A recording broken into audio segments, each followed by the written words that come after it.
So the Dobbs decision created a healthcare crisis in America. And this task force was convened by the President of the United States to address this crisis in a way that we would approach it from an all-of-government, hands-on approach to address what we have the ability to do to ensure that the women of America receive all the protections they are due under law, and that our administration through our agencies can provide to assist them to have access to the care they need and deserve.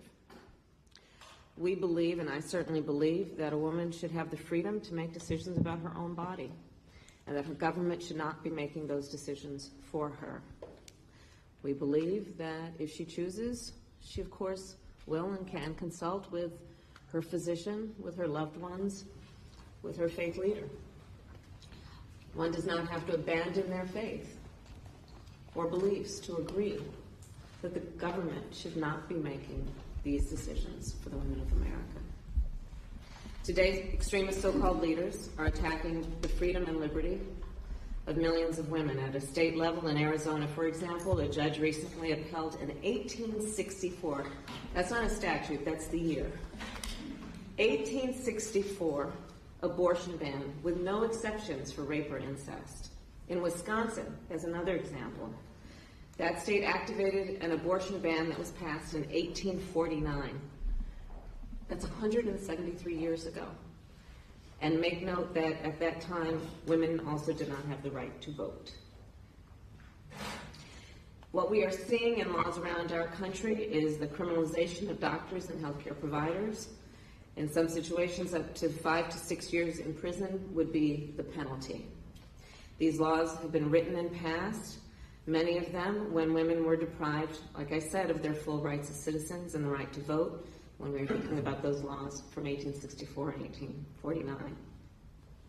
We have convened this task force at the earliest days after the Dobbs decision, and this is our next convening, our second meeting of the task force in August. When we convened, there was a lot of work to address and determine what we could do as an administration. Since then, I'm proud to report a lot of work has taken place. For example, in our Department of Veterans Affairs, the Veterans Affairs Agency will provide abortion care to veterans and family members to protect the health or life of the woman in cases of rape or incest.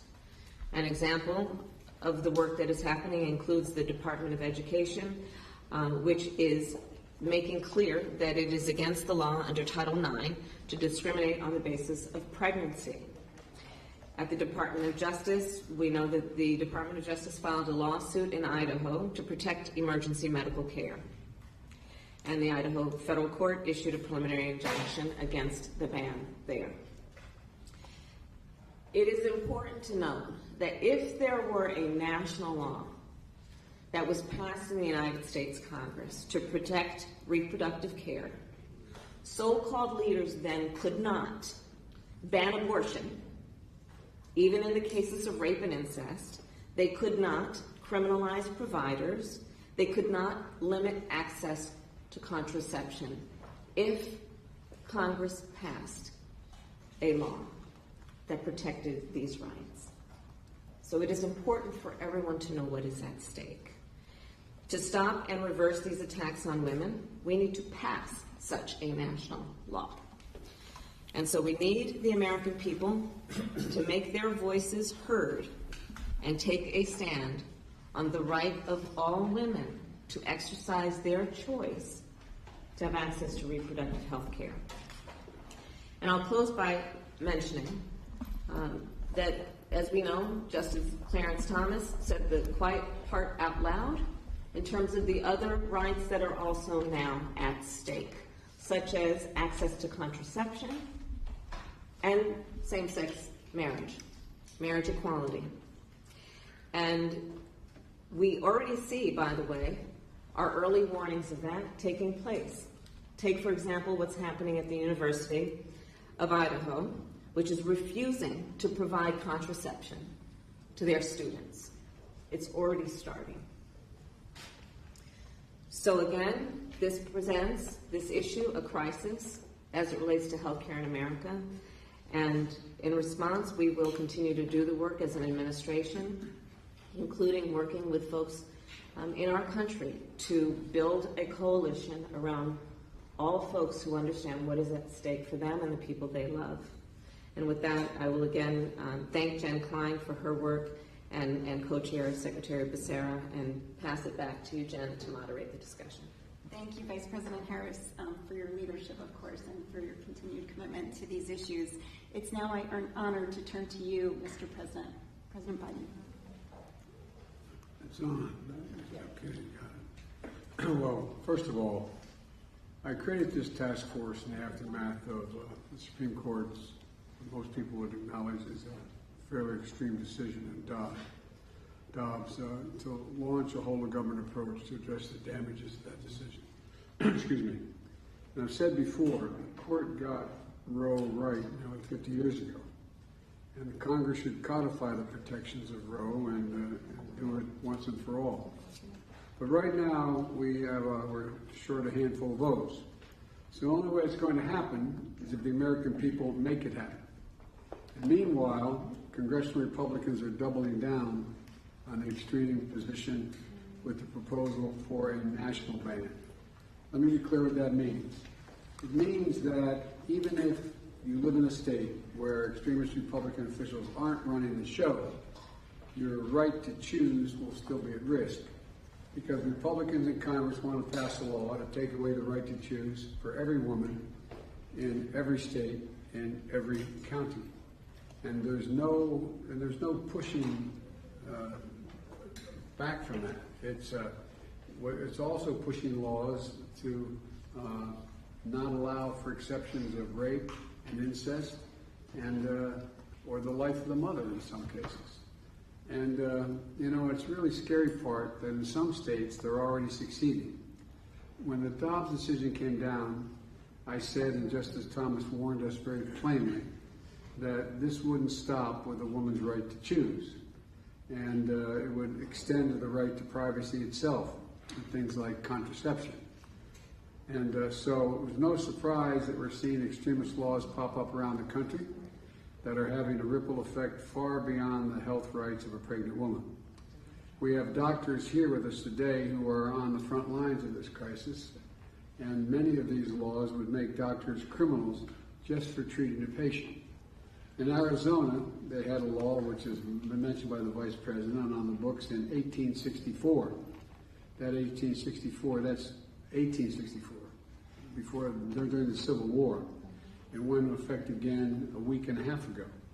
And just 2 days after it went into effect, a young 14-year-old girl who's been suffering from rheumatoid arthritis and osteoporosis initially couldn't get a refill for her prescription, the drug she'd been taking for years to deal with her two diseases, because concerns that that very prescription could be used to terminate a pregnancy in violation of a law in that state.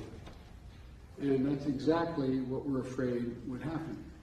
This 14-year-old girl couldn't get the medicine she needed for arthritis because of the extreme, backward, and misguided law. Now, officials at the University of Idaho said it should stop providing contraception, as was mentioned by the Vice President. In fact, they told the university staff that they could get in trouble just for talking or telling students about where they get birth control. Folks, what century are we in? I mean, what are we doing? I respect everyone's view on this, personal decisions they make, but my Lord, we're talking about contraception here. It shouldn't be that controversial. But this is what it looks like when you start to take away the right of privacy.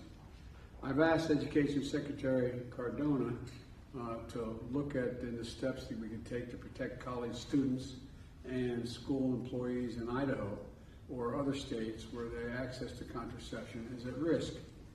And my message to any other college considering enacting policies like this, don't. Please don't. We're not going to sit by and let Republicans throughout the country enact extreme policies to threaten access to basic health care. And that's why we're all here today. That's why we formed this commission. I signed 2 executive orders, and my administration has taken a number of actions that this task force is charged to carry out: to protect access to reproductive health care, including emergency medical care; to protect a woman's right to travel, to get the health care she needs, to receive health care free of discrimination, and protect her privacy when she seeks it. We're fighting this battle in the courts as well. I want to thank the Vice President and Secretary Becerra for their leadership on this task force. And I also want to thank Secretary McDonough for leading an important effort at the VA. My message to folks across the country who are worried about what we're seeing is first that we have your back. We're not going to step back from this. And second, we've heard your voices. Now I want to turn it over to Secretary Cardona now for his comments. Thank you. Thank you, Mr. President. I share your grave concerns about maintaining access to contraception and reproductive health services on our college campuses, and ensuring there's accurate and reliable information for students and for educators. Students need access to healthcare to thrive in school and in life, and that includes reproductive health care. Thank you also to Vice President Harris.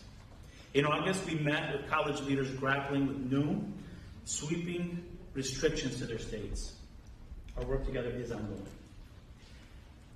It's clear the Dobbs ruling has sown fear and confusion on our college campuses. I worry about the chilling effects this uncertainty, including about access to birth control, will have on students. I think about the 1 in 4 women who experience sexual assault in college and what this means for their safety and their well-being. I think about the college student I met in September who was unable to enroll until she escaped a violent abuser.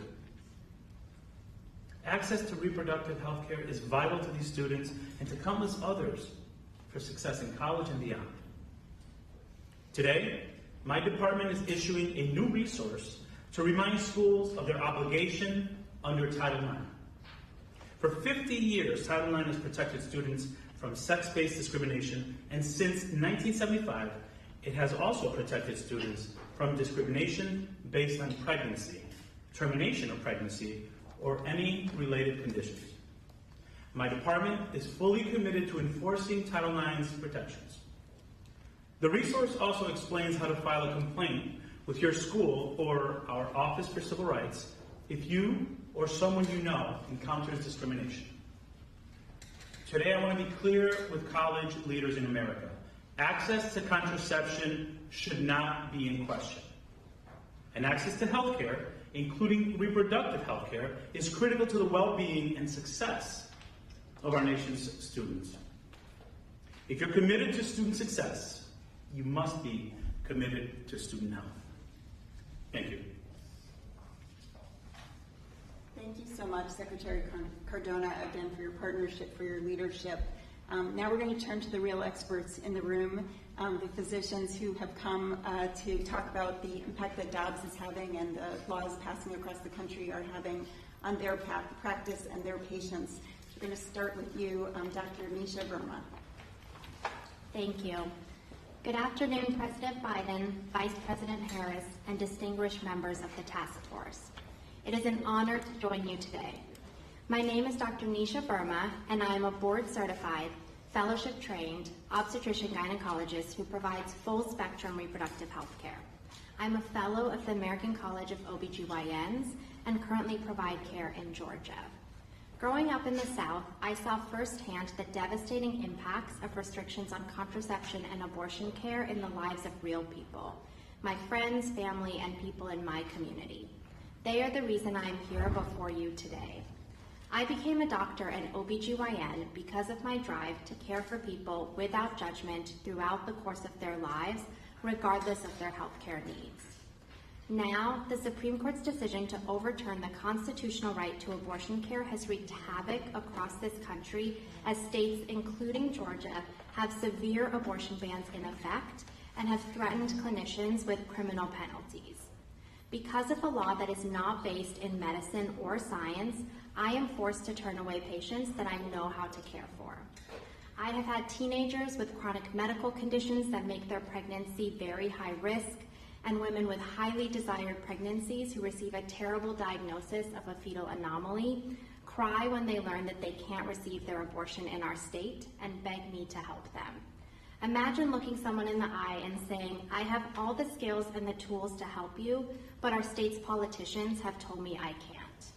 Imagine having to tell someone, you are sick, but not sick enough to receive care in our state based on our law's very narrow exceptions. We trained for years and years to be able to provide evidence-based, individualized care to our patients. Now, as a doctor in Georgia, I am being forced to grapple with impossible situations where the laws of my state directly violate the medical expertise I gained through years of training and the oath I took to provide the best care to my patients. My colleagues and I have to think about whether we're going to be criminalized and imprisoned, whether our licenses will be taken away, whether our livelihood will be threatened for providing compassionate, evidence-based care. Unfortunately, we've already seen these threats become a reality for our fellow OBGYN in Indiana over the summer. That absolutely has a chilling effect. I understand that abortion care can be a complicated issue for many people, just like so many aspects of healthcare and life can be. But I also know that abortion is necessary, compassionate, essential healthcare, and that my patients are capable of making complex, thoughtful decisions about their health and lives. I remain unwavering in my commitment to support people in my home and community in the South in whatever way I can. I appreciate continued efforts to secure access to comprehensive reproductive health care for my patients. Thank you again for the opportunity to speak with you today. Thank you, Dr. Verma. Now we're going to turn to you, Dr. Kristen Lagerly. Thank you so much, and it is truly a pleasure and a privilege to be here with you all today. My name is Dr. Kristen Lyerly. I am a general obstetrician gynecologist in Green Bay, Wisconsin, and I'm a fellow of the American College of Obstetricians and Gynecologists. In my practice, I provide comprehensive care for women and underrepresented populations. Prior to Dobbs, I was also an abortion provider in Sheboygan at one of only 4 abortion clinics, all located in the southeastern part of the state. With the fall of Roe, our circumstances changed dramatically. We stopped providing abortions in Wisconsin altogether. As we've already discussed, we have a law in Wisconsin from 1849, which is 1 year older than the state and 70 years before women earned the right to vote in this country. This law makes it a felony for me to provide abortion care to my patients. There are no exceptions for rape and no exceptions for incest. The only exception is for the life of the mother. But pregnant people don't have a warning light that comes on when they've crossed that threshold. We have to use our clinical judgment, developed through over a decade of formal education, experience, and commitment, to make those kinds of sensitive, individualized decisions. So in places like Sheboygan County, where the district attorney has specifically said that he will prosecute physicians, can I count on him to trust my clinical judgment? Looking back, would we agree that I met the criteria, that my patient was sick enough? The effects are chilling. People in our state are being denied medication for miscarriage management. They are being denied treatment in emergency departments while actively bleeding, presumably because the treatment for a miscarriage, the medical term is a spontaneous abortion, is essentially the same as the medication or procedure that can terminate an early pregnancy. Those who can afford it, the money, time away from work, assistance with childcare obligations, they now have to go to Illinois or Minnesota. Many, especially in abusive relationships or difficult social situations, they have to continue their pregnancies, or they resort to desperate measures. Downstream, this affects all of us. With physician burnout at an all-time high and a number of physicians leaving the field in the wake of the pandemic, our training programs can't keep up. Medical students and residents who had planned to stay and practice in Wisconsin are now wondering whether they will receive the training that they need to take care of their patients, and whether they can live and work in a state where doctors can be jailed for fulfilling their duty of care. Last week, I spoke with 2 physicians who have served in a rural community that they love for many years. They've worked incredibly hard to keep their small obstetrical units open, but now, with the threat of criminal charges hanging over their heads, they told me that they have their resignation letters ready. Their backup plans are prepared. They need a safe place to practice and raise their families if Wisconsin's criminal abortion ban is determined to be enforceable. And this is the tip of the iceberg. The economic consequences are well documented. We are already suffering from reduced labor force participation, diminished earning potential, and fewer educational opportunities. And this, too, affects all of us. Our maternal mortality rates are the worst in the developed world. And in Wisconsin, a Black mom is 5 times more likely to die as a result of pregnancy than a white mom. The number of pregnancy-related deaths are expected to rise dramatically with implementation of abortion bans, as women continue to lose access to essential, life-saving health care. America has a maternal mortality crisis. We have a rural healthcare crisis, and now we have a reproductive healthcare crisis. How many more crises can my patients, can our healthcare system endure? Thank you. Thank you so much. We're going to now turn to you, Dr. Parrott. Thank you so much. Good afternoon to all of you, to Mr. President, Madam Vice President, and members of the task force. Thank you for the privilege of being here and for the opportunity to speak with you all today. My name, as you heard, is Dr. Jamila Parrott. I use she, her pronouns. I'm a board-certified, fellowship-trained obstetrician and gynecologist with a comprehensive background in family planning, reproductive health, rights, and justice. I'm a native Washingtonian and an abortion provider here in the district, caring for the community that raised me, a community that I serve every day, working to expand access to comprehensive reproductive health care, a community that has been deeply impacted by these bans on abortion care. The aftermath of the Supreme Court decision, a ruling that eviscerated the constitutional right to abortion for millions, has been truly devastating for our communities. The relentless attacks on our dignity, our well-being, our ability to determine if, when, or how to start and raise our families have not let up, and they have a singular goal in mind. These restrictions are designed to punish people providing abortion care and the family, friends, and loved ones who support them. We've already seen these attempts, as you've heard, to criminalize abortion providers play out in real time. Our colleagues like Dr. Caitlin Bernard in Indiana have been targeted by the Attorney General for providing care to a person in need.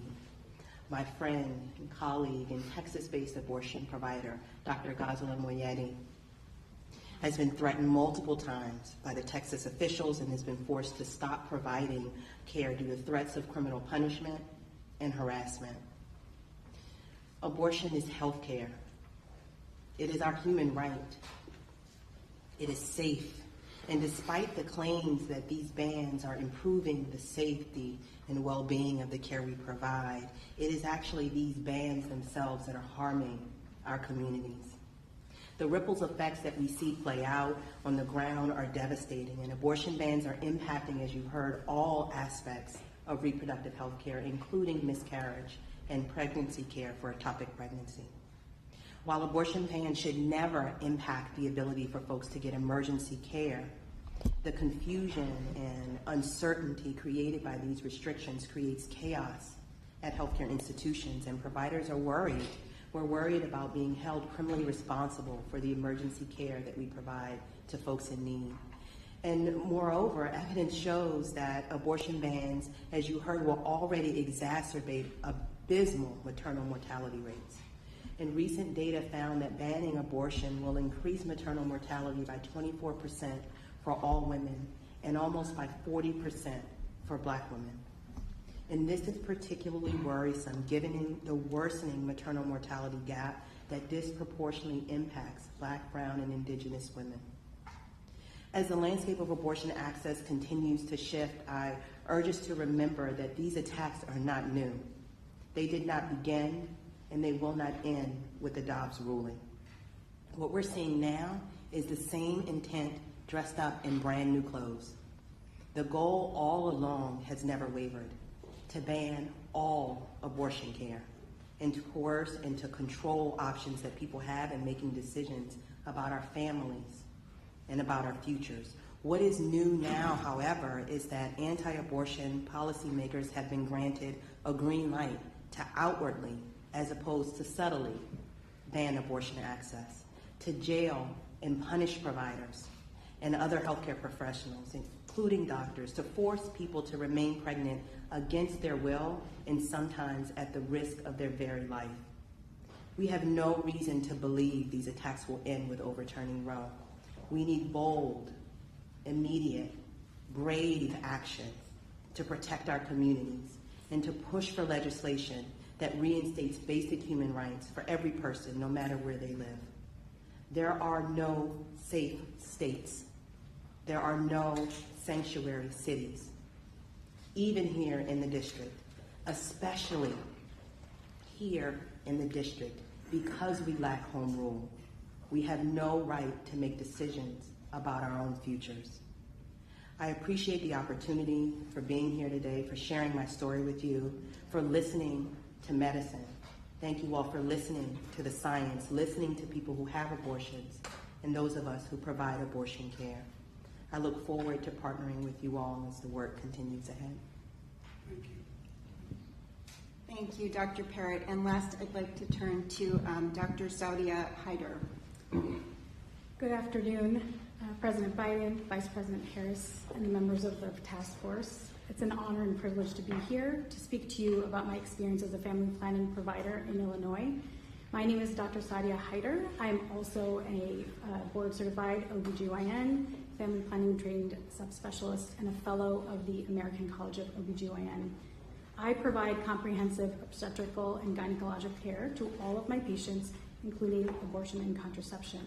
I also oversee the Complex Family Planning Fellowship Program at my institution, and this is helping to train the next generation of clinicians that are needed to take care of our patients. I am incredibly fortunate to live and work in a state that is supportive of access to full-spectrum reproductive health care, including abortion and contraception. This care is rightfully viewed as essential health care in my state. With the rise of legislative restrictions in neighboring states in recent years, and again, this is not new, this has been happening for years, Illinois, like many other surge states, has seen a steady increase in volume of patients traveling to our state from all over the country for abortion care.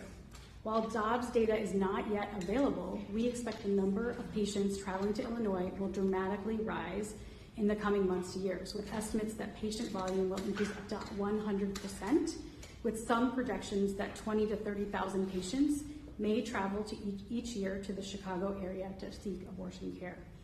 We know that those who are already impacted by the lack of health care in general and lack of access to abortion care and reproductive health care are lower income and patients of color.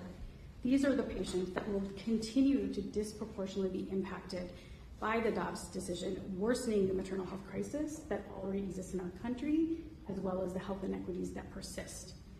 In anticipation of this increase, we have taken a number of steps to make sure Illinois is as prepared as possible to provide care to those in need through clinical capacity building, decreasing financial barriers for patients, increasing care coordination for in-state and out-of-state patients. However, even with this level of preparation and support from our colleagues, institutions, and government officials, we are still facing challenges. As predicted, demand for care has already increased. Appointments are made further out, and patients from in-state and out-of-state are experiencing delays in care due to longer wait times, delaying procedures to later in their pregnancy. Many of my patients coming from out-of-state sought and were denied care at multiple locations in their state or in other states before they sought care in Illinois. For example, I recently saw a patient from a southern state with a very serious obstetric condition, an abnormal placenta. This condition can cause severe hemorrhage and morbidity if not treated appropriately. This patient sought care in their state and other states weeks before finally traveling to Illinois, delaying the care overall. We were able to provide the care required for this patient, which was unfortunately more complex than it needed to be, because there were several weeks that ensued before the patient sought care and eventually saw us. Another patient came to us with a fetal anomaly diagnosed in a neighboring state. In order to receive the needed care, the patient had to leave their family during an incredibly challenging time, travel to us for a 2-day procedure in Illinois, which was not only emotionally taxing, but also financially challenging for the patient and their family. Many more patients with similar stories have come to Illinois and will continue to do so because of the Dobbs decision, but many patients will not be able to get all the financial resources and figure out the logistics to get to us, and those patients will continue to have an unmet need for care. I am honored to care for all patients who need access to reproductive health care, and my team and I will continue to do so in Illinois. However, it is undeniable that the patchwork of access to abortion care, exacerbated by the Dobbs decision, is negatively affecting patients across the country. We will continue to rise to the challenge and urge policymakers to do the same, as the repeal of Roe has worsened the maternal health crisis and health inequities that have existed for a long time in our country, and we must change this. Thank you so much for listening to our stories and for working with us to move this issue forward. Thank you so much to all of you. I mean, first of all, for coming here and sharing your incredibly important perspectives, but really more importantly for the work that you're doing every day in this incredibly challenging and worse environment that you just described. We're now going to move to the closed press portion of our task force meeting, so thank you very much. Mr. President, we need you all to move. Mr. President, you've talked. Thank you very much. We need you guys to move. Thank you very much. Please. Thank you. Thank you very much, press. Thank you very much, press. Thank you very much, press. Thank you. We need you to move. We need you to move. We need you to move. Thank you. Let them get on with the meeting. Thank you very much. Should Herschel Walker be disqualified? Let's go. Thank you. Thanks so much. Thank you very much. We appreciate you. Thank you very much. Let's move this way. Let's move this way.